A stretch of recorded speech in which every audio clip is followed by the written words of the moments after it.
All right. Well, I will go ahead and start then. Good afternoon, everybody. Thank you all for being here this afternoon. I thought it would be, Barb, did you have a question?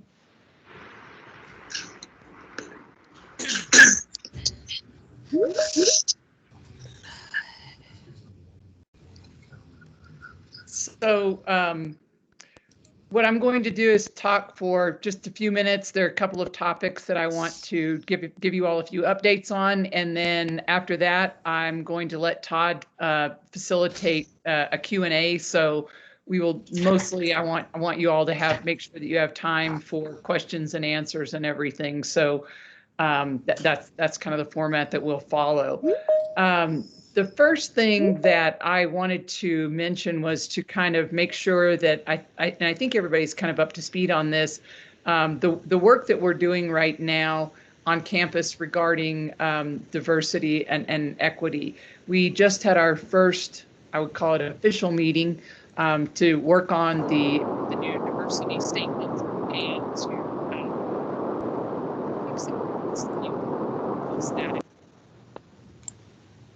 there we go.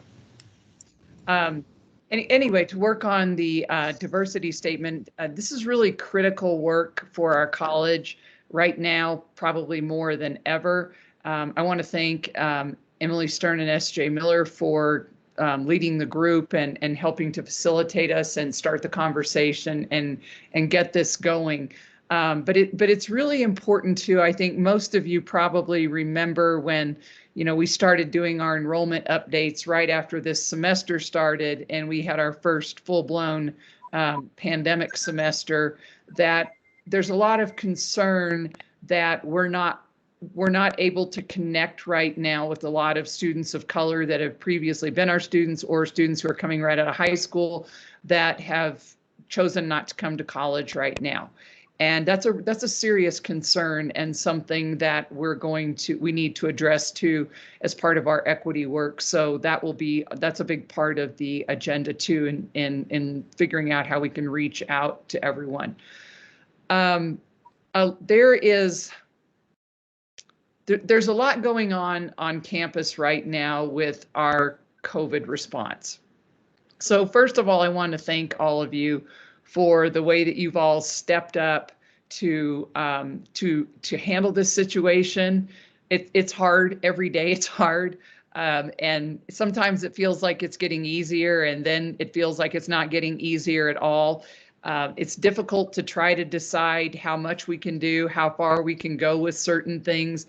I think, and somebody can correct me if I'm wrong, but I think we've had 7 positive cases, maybe, and that's including student and staff.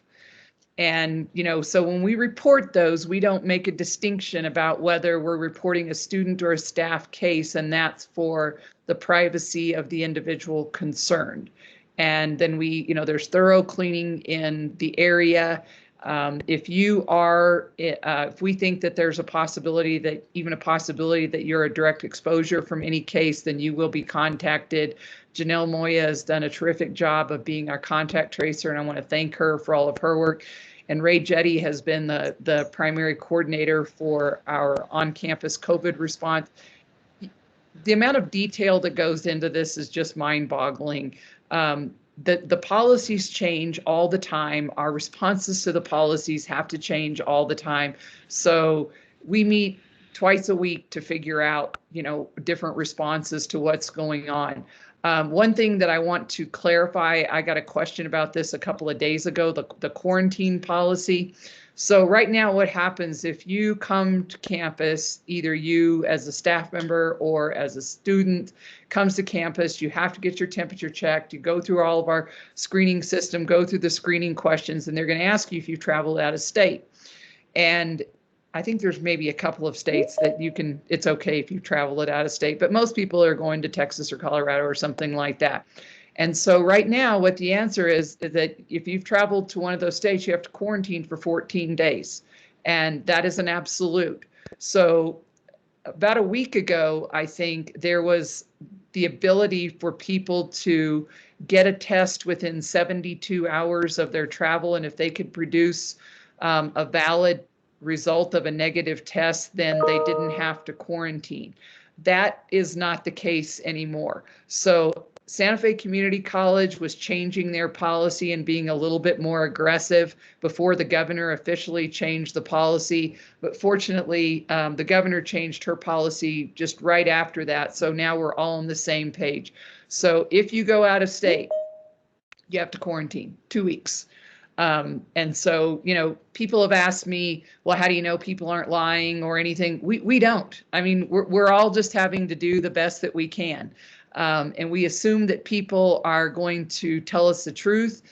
It seems to me that people have, for the most part, been telling the truth, because people will ask questions about things that you'd think, well, if you didn't want me to know that, you didn't have to say anything. So I feel like we really do have a good handle on what's happening. About 25% of our classes are on campus now. And with those classes are kind of a mix of face-to-face and online. The request or the policy, whatever you want to call it, the mandate, I don't know, but people need to be off campus as much as possible.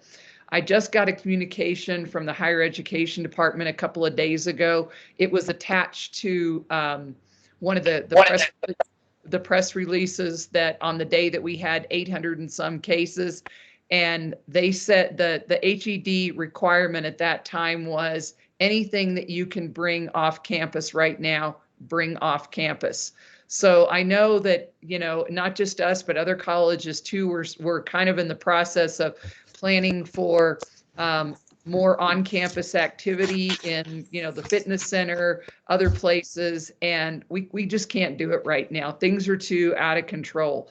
And hopefully, and I don't expect this to get any better before the end of this semester. Hopefully we can do that in spring, but right now we're being asked not to.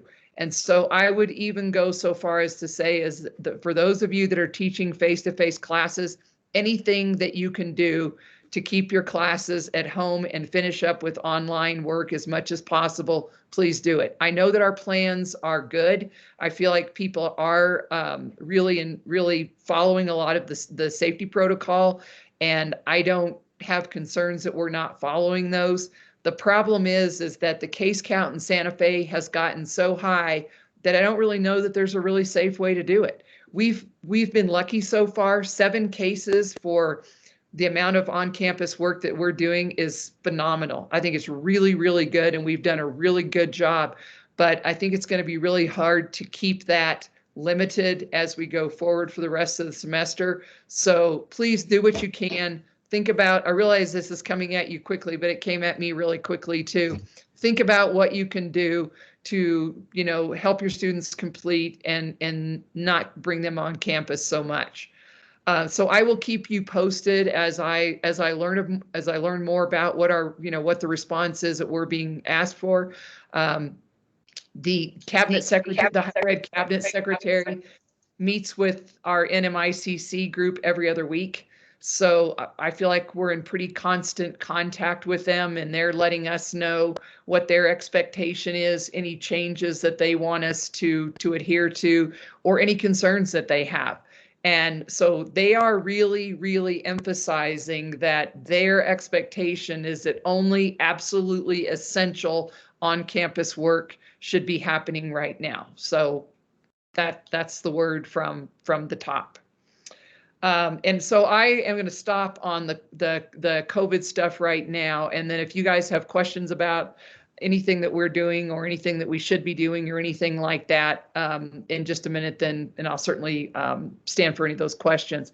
The other thing that I want to mention for a moment before I stop and address questions is the issue about our financial emergency.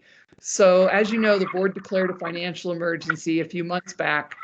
There are guidelines for what the conditions have to be for them to declare a financial emergency.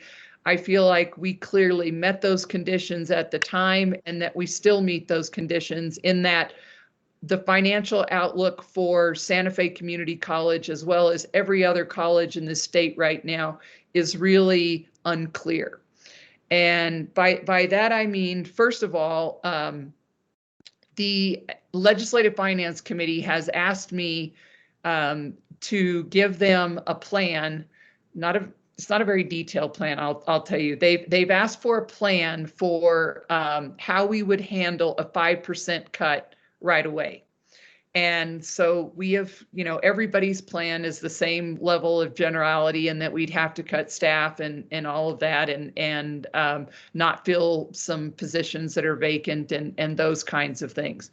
But I think everybody probably knows that, we had to have a fairly significant reduction in forces at the end of the spring semester, and a number of those positions have been brought back. We've opened Kids Campus as fully as we can possibly open it right now. We have reinstated custodians so that, there's so much cleaning that has to go on all the time. And the plan is to reinstate a lot of those other positions. So as we bring those people back, then that continues to change our financial picture. We were able to shore up our cash reserves over the spring period and over the summer, largely because we were not open.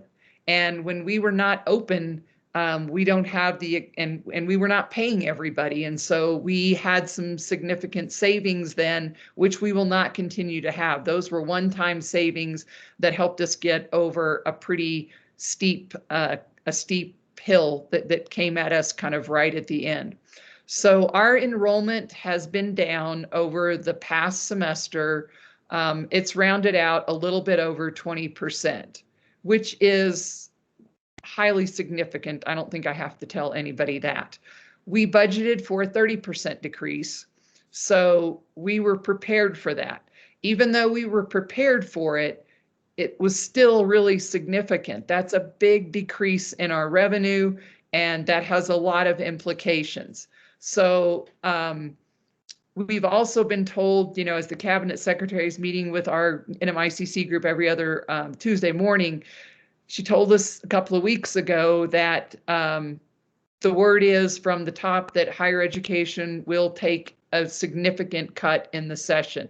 Nobody will define significant for me, but there are all kinds of numbers being tossed around.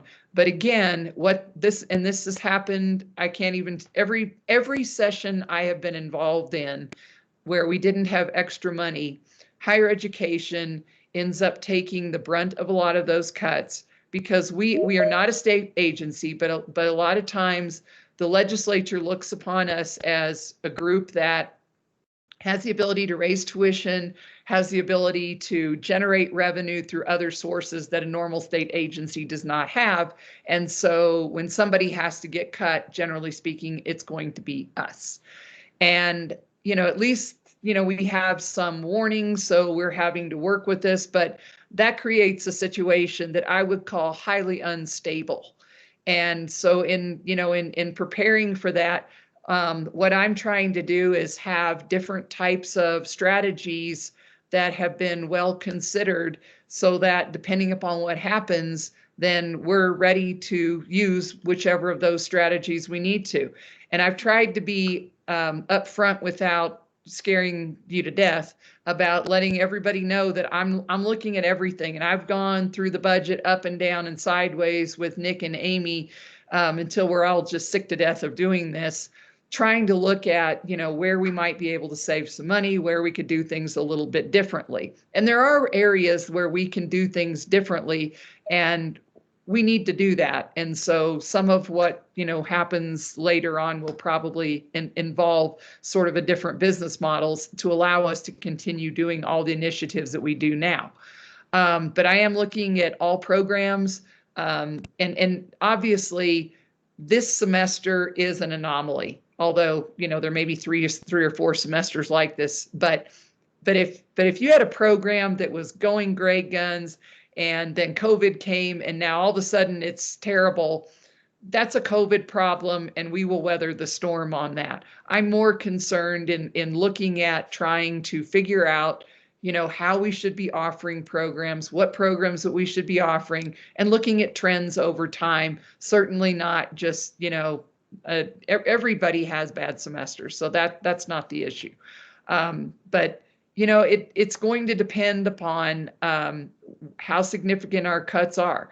And so one of the things that I would like for everybody to try to keep in mind, and Nick will talk to you all about this next week in way more detail than I can and should, but that, when we save money over the summer, over a semester, that's a one-time savings. And when we make our budget off of recurring money, which are the revenues that we bring in from tuition, from other kinds of fees, but money that comes in on a repetitive basis.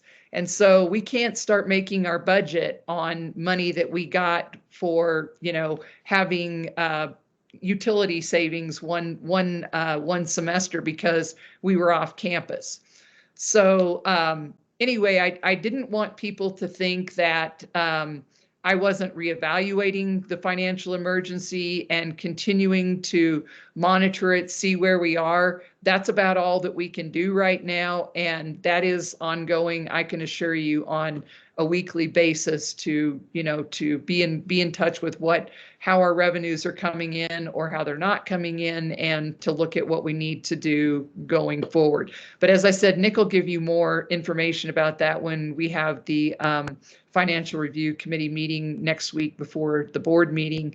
And you can probably get more satisfactory answers to your detailed questions from him on that. But with that, the only other thing I want to make sure that I mention is that I want to encourage everybody to vote if you haven't already voted. Remember too that there are 2 bond issues that have significant effect on Santa Fe Community College. Bond B is the library bond, which would give money to our college, every other college in the state, tribal colleges, public libraries, and who am I forgetting? Val can fill me in when but it's a significant amount of money, about $37,000 for our library. So it's really important that we try to get that bond to pass. And then bond C is the capital improvement bond. Our college would get $2 million that we would be required to use for infrastructure upgrades. So some things like stucco, fencing, sidewalk repairs, also an upgrade to our fire suppression system and our fire alarm system, which is overdue and that we really need. So again, it's a critical thing. So please vote, and encourage everybody to vote too. And when you talk about this as a public employee, be careful to say vote on and not vote for. I've already the Secretary of State has been making sure that we're careful about what we say for on that. But I would really appreciate your support for that. There's no tax increase, but it's always a hard sell in some ways when we have to get this to pass across the entire state. With that, I just want to say again, that I really appreciate what you all are doing and what you're doing for our students. And I know that this is really hard work, and it's really hard work under the circumstances, but I'm really impressed with what we're doing. And I just really, I'm proud to work with all of you. So at this point, I'm going to let Todd give me questions, because I can tell you that with all those little hands up and everything like that, I need assistance with that. Thank you, Becky. Val, I have a couple questions, but Val, is there anything you'd like to add on behalf of Bond B? I just wrote in the messenger that it supports school, public, academic, and tribal libraries, and really, as critical as this money is to colleges, it's really critical to schools. So it's something worth considering voting for. Thanks. Thank you. Our first hand comes from John Apodaca. John, please unmute, and you're on. Hi, John.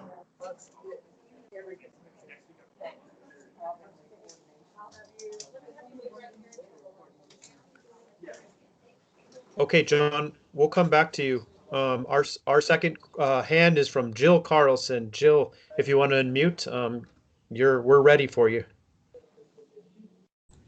Yes, thank you, Todd. There was a long discussion at Staff Senate the other day with a considerable amount of consternation on the part of the staff that Professional Development Day is another day of sitting at home and staring at your computer all day long rather than either something interactive or something motivational or something that brings us together. And we would like to propose that we establish a standing committee on campus for Professional Development Day in the future so that it has input from a wide variety of constituencies and we don't have this sort of situation in the future. We're, I have to say, very frustrated by sit at home and watch videos all day long. Jill, I think that's an excellent idea. And I apologize because I thought we had a standing committee for that. And so I think, as you know, the plan for Professional Development Day shifted really because of COVID. And I know that starts to sound like an excuse for everything, but this was originally the focus of this Professional Development Day was intended to be assessment. And given everybody, the load that everybody was carrying and the way that, the focus of a lot of people, the faculty's attention and really, assessment is not just a faculty issue. It's campus wide. We all are supposed to be constantly assessing what we're doing. So we took assessment off the table. And when that happened, the HR committee kind of got together and tried to think of what we needed that was kind of just in time training.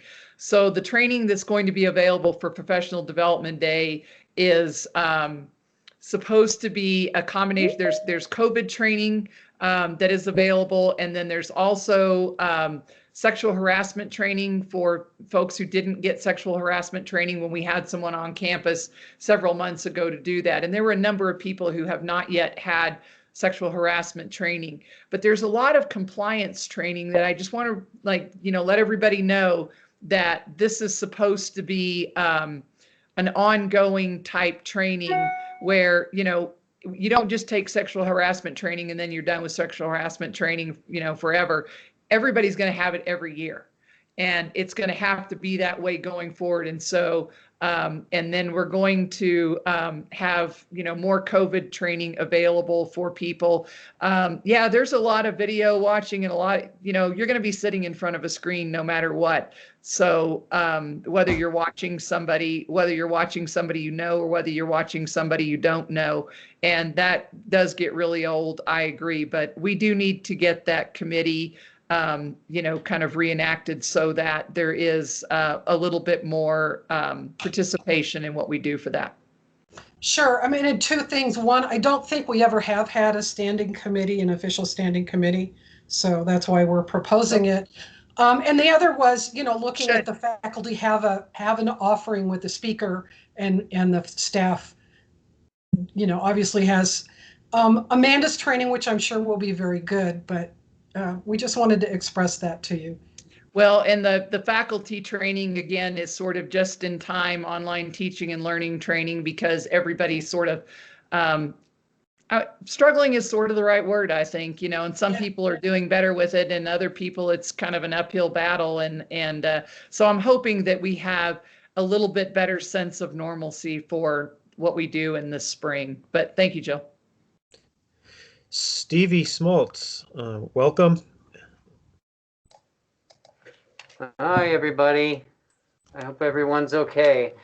My question, the main question, with regards to the COVID and the cases that have been on campus, I know we have a site where we can see where they're posted, but as somebody who's here basically every day, I'm here every day, and I have to go wherever the help is needed.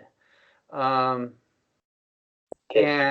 I think it would be very cool for those of us who have to be here every day, that once we've confirmed there's been a case, we get informed somehow as soon as possible. Like, I was never told not to go into certain places. And when I asked about it, they said the screening takes care of that because they're going to ask you where you're going every day. Well, they don't ask me. And there's no way for me to know. I get calls out of the blue. I have to go do a thing, or I end up having to reconfigure something and go somewhere. So it'd be nice to have a heads up as quickly as legally or reasonably possible for those of us on campus to not go into those areas. Well, Stevie, one thing I can tell you is that if there is a case in an area, that we have shut the area down, and we have gone, I would use the word kind of overboard sometimes. So I will tell you that sometimes what's happened is that we get a reporting of a case, and then, because people aren't really, most people are not here as much as you are. A lot of times what's happened is that we found out about a case, and then we found out that the person who was reported positive hadn't even been on campus for 10 days or something like that. So if that person hasn't been on campus for 10 days, I am no scientist, and I will be the first to admit that. But it seems to me that the likelihood of a virus being alive in any room that that person went to is probably kind of low. But we know, because when students come in, they're only allowed to go to the place where their class is. They're not allowed to go wandering around and milling around. But my point is, though, is that we have closed those areas and cleaned them. And sometimes the cleaning takes place like late in the evening after everyone's gone. But we've gone overboard and cleaned those areas, even though, in my non-scientific opinion, I doubt that there's really a need to clean it. But we wanted to be able to say we cleaned it, and then I think everybody just sort of feels better if we do it anyway. So I can assure you, Stevie, that if there's something like, if we just found out, for example, that there was a case that had popped up today on campus, that area where we found out that where there was a student or a staff person there, we would close that area down so that it could be deep cleaned. And you're supposed to wait, I don't know if it's 24 hours or something like that, before you actually go in and clean it. So if the person had been there that day and then, gone to get a test and called us and said, I'm positive, then we would close that down as soon as we found out, as soon as we know. But what's generally happened is that there've been days, it's been days since the person has been on campus. But I really have a lot of confidence in our contact tracing, because Janelle has been working very closely with the health department and with the environment department. And then we also have to report student cases to the higher ed department. And then they're really, she's consulting with them about what we need to do, given the timeline for how much time has elapsed or whatever.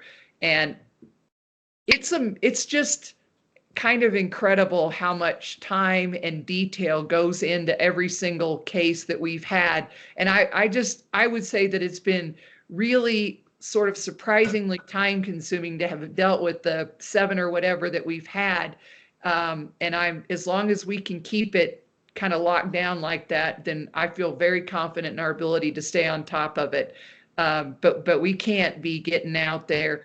And Stevie, I just want to thank you for, being there and being an on-campus person that you helped me the other day, not on campus, but, you're there, and I appreciate that. And I think we all appreciate what you're doing to, keep us online and everything.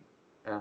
I think I'm just more concerned, like, if there was just a quick timing thing, maybe I had to be in a place that somebody had COVID, an hour before it was discovered.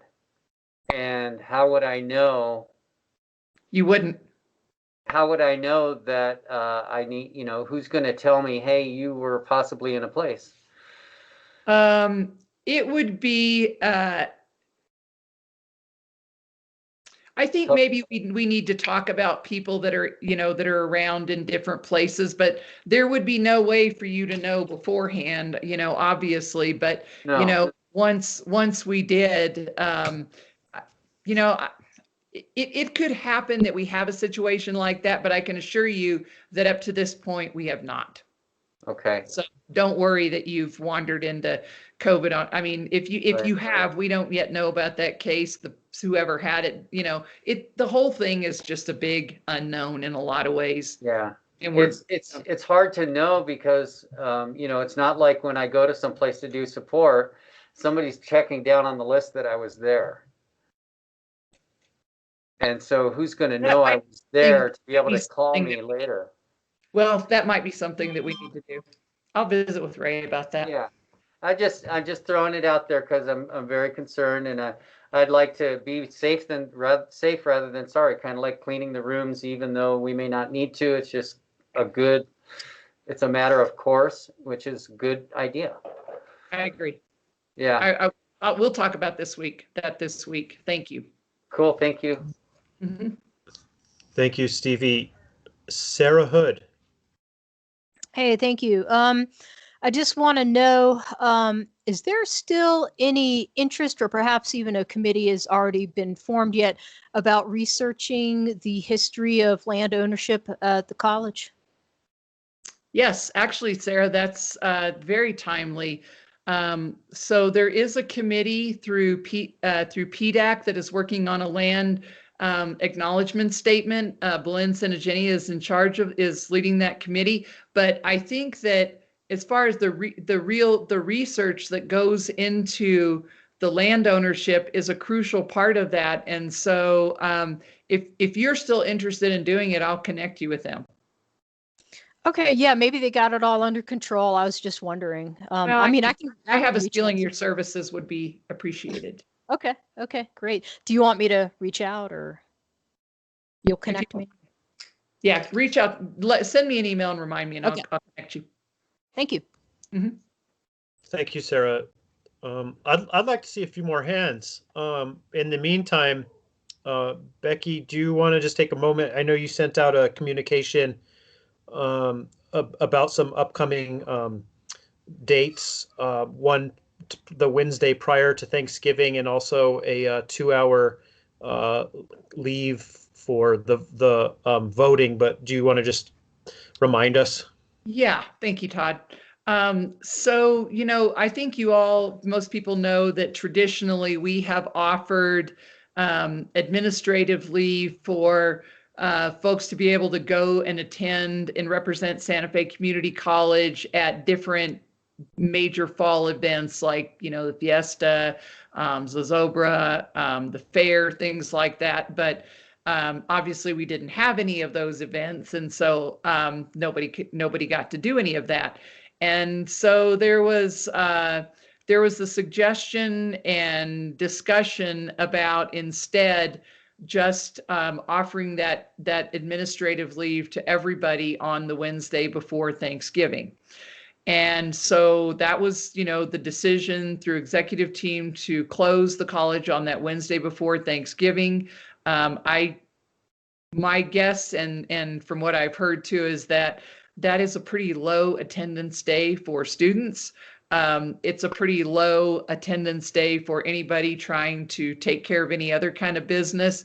And so, it gives everybody an extra day for the holiday, an extra day to stay at home, in your house like you're already doing right now. So it's kind of a weird thing, but anyway, that's what the deal is with the Wednesday before Thanksgiving. And then everyone is entitled by policy to 2 hours of administrative leave to go vote. And so you need to check with your supervisor and make sure that, you pick a reasonable time to go and do that. But that is to go and, stand in line and cast your ballot, or if you did an absentee ballot and you need some time to go turn your ballot in or whatever you're going to do, then that could be used for that too. Thank you, Becky. Mm-hmm. Megan McGarity, nice to see you. Hi, thank you. So Becky, you kind of talked a little bit about the future and that things are going to be exciting as we move forward, and that we're going to have to do business differently in some of our auxiliaries. And I was wondering if you could tell us a little bit about what that might look like. I can tell you that it's going to be not a process that's going to happen quickly.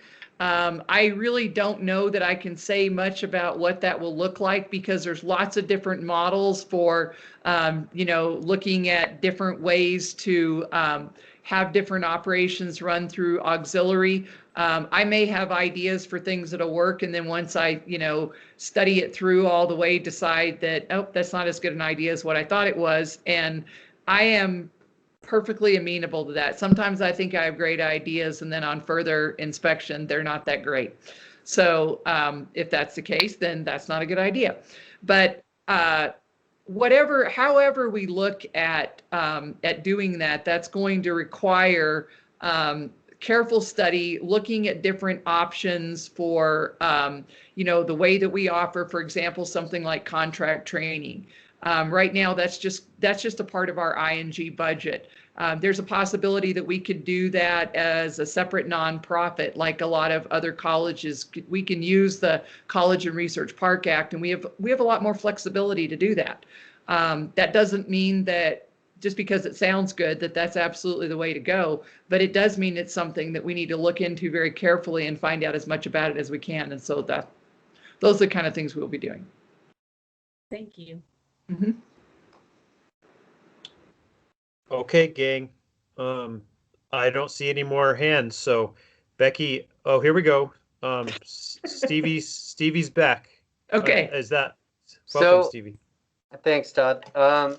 This question came up, and I actually asked Michelle in HR already too, but maybe Becky, you could clarify this. Maybe it has to be looked at in policy. So I was one of the people that got an extension on my leave till December 31st. But the question that came up for me the other day is that, say I had 270 hours of leave and I have to pare that back 30 hours so I don't lose it. Does that mean I have till December 31st to pare back just those 30 hours? Or does that mean on December 31st, I'm going to get pared back to 240 no matter what, because I'm still accruing leave? It means that I now, and somebody correct me, Luis, jump in here if I misspeak here, but my understanding of the policy is that you will be pared back to 240 on December 31st. So this is kind of an unusual thing. I mean, I know some other colleges do this too, but we max out at 240 and we get another year to accrue. So, really we don't max out at 240 at all. But you have to try to spend that leave that you accrue over the 240 within that next calendar year. But but yeah, you are accruing at the same time that you're spending. So sometimes it is difficult to try to, once you get up to 240, you have a lot of leave. And unless you just start taking lots of leave all the time, you have a lot. Which is not something I'm really at liberty to do because there's only 2 people on my team. Yeah, it's kind of a catch-22, but so it's extended. It's just basically the deadline has now been pushed to December 31st. Right. It used to be, I think, August 31st, and we pushed it to December 31st so that people could have some more time to try to take some more leave. But Thank you. Margaret. It's just the deadline related to spending your overages from last year.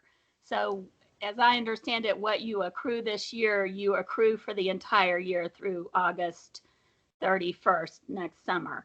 But you have until December 31st this year to spend your overage from last year. Does that make sense?